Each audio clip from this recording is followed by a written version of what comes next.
Talvez estejamos vivendo hoje um dos momentos mais sombrios da história do Brasil. Nesse tempo, assistimos ao esplendor da ignorância, da desinformação e do obscurantismo.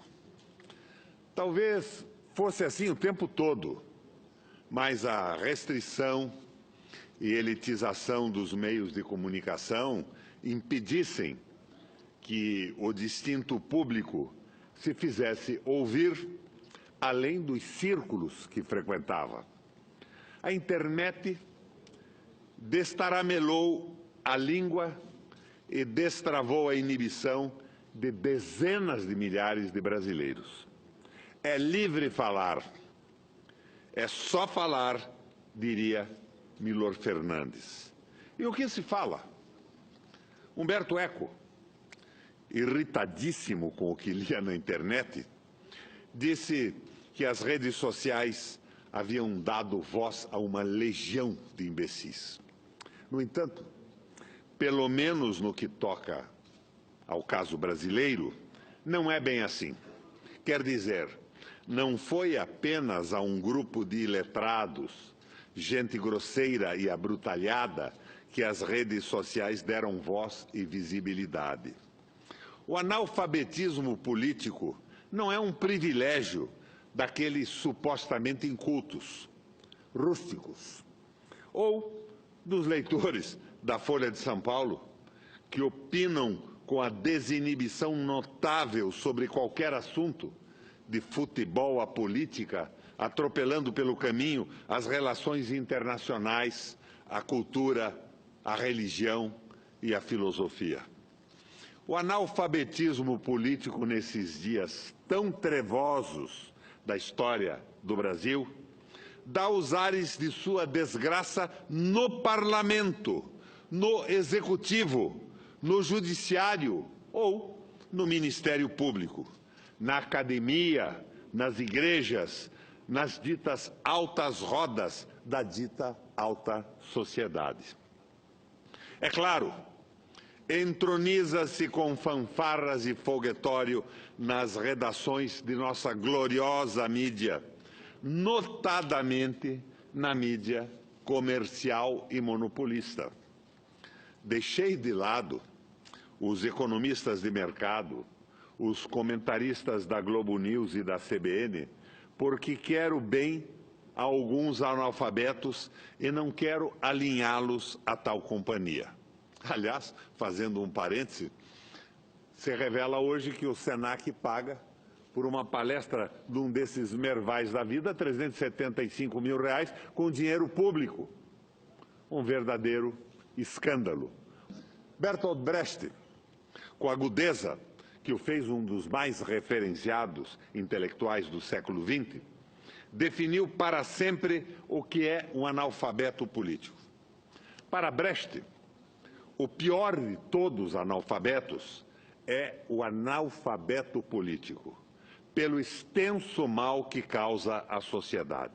Para o analfabeto político, pouco importa se vendem as nossas terras e as nossas florestas, se entregam o nosso petróleo e as riquezas minerais, se arrasam o parque industrial brasileiro. Se, sob os aplausos da mídia venal, leiloam as hidrelétricas a preços de pipoca, entregando-a, pasmem, ó analfabetos, para empresas controladas pelo Estado francês, chinês ou italiano. A privatização brasileira entrega a empresas estatais de outros países. Mas o analfabeto político não enxerga nada disso. Que se dá a eles, esses analfabetos, se os gastos públicos são congelados por inacreditáveis 20 anos? O Brasil, à beira da extinção como nação soberana, e os analfabetos políticos no judiciário, no Ministério Público e na Polícia Federal, com a cabeça enterrada na areia do combate à corrupção, a procurar a popularidade em 15 minutos de televisão. Esses analfabetos políticos graduados não atilam que a grande corrupção, a maior de todas, a mãe das corrupções, é a entrega do país aos interesses imperiais, sempre a preço vil, sempre sob trâmites suspeitos, sempre promovidos por gente suspeita, por gente escolada em todo tipo de compra e venda. São ou não tremendos analfabetos políticos, tapados absolutos, o juiz, o procurador, o policial federal, o defensor público, veem passivamente inertes o governo atolado em denúncias de corrupção, vendendo o patrimônio público com absoluta liberdade de ação. Ora, senhoras e senhores justiceiros, queridas e queridos, será que não ocorre às senhoras e aos senhores que são estas pessoas que deveriam estar na cadeia, pessoas que estão à frente da venda das hidrelétricas, do petróleo, dos minérios, de terras, da floresta amazônica, dos portos, dos aeroportos e das estradas? As senhoras e os senhores acreditam que desta vez eles estão agindo honestamente? São os mesmos que agiam ontem, que agem hoje nesse descalabro entreguista. Para mim, esta é a maior prova de que o combate à corrupção é apenas um biombo, é apenas um pretexto deslavado para a submissão total e restrita do Brasil à globalização imperial, ao capital financeiro vadio. E pergunto, não seriam também os corruptos os que fecham os olhos para a liquidação da soberania nacional? Não seriam eles cúmplices dessa falcatrua inominável e abjeta? O pior analfabeto é o analfabeto político. Ele não ouve, não fala, nem participa dos acontecimentos políticos.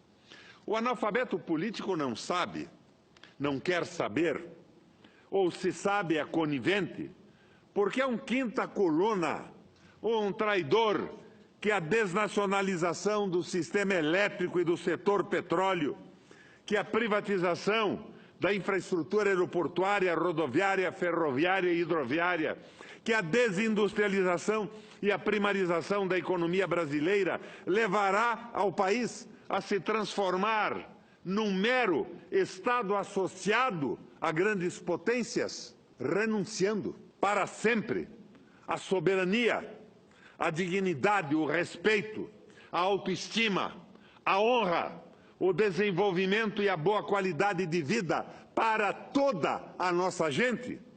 Mas o analfabeto político é tão burro que se orgulha e estufa o peito dizendo que odeia a política.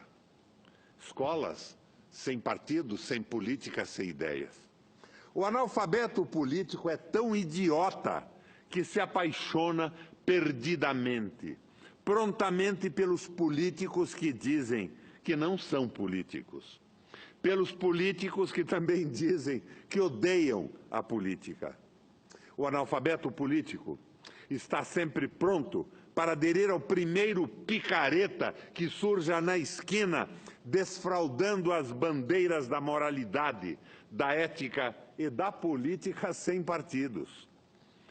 Os analfabetos políticos adoram os administradores, entre aspas, os técnicos, entre aspas, e os empresários, tidos como empresários de sucesso. Não sabe o imbecil que da sua ignorância política nasce a prostituta, o menor abandonado e o pior de todos os bandidos, que é o político vigarista, pilantra, corrupto e lacaio das empresas nacionais e multinacionais.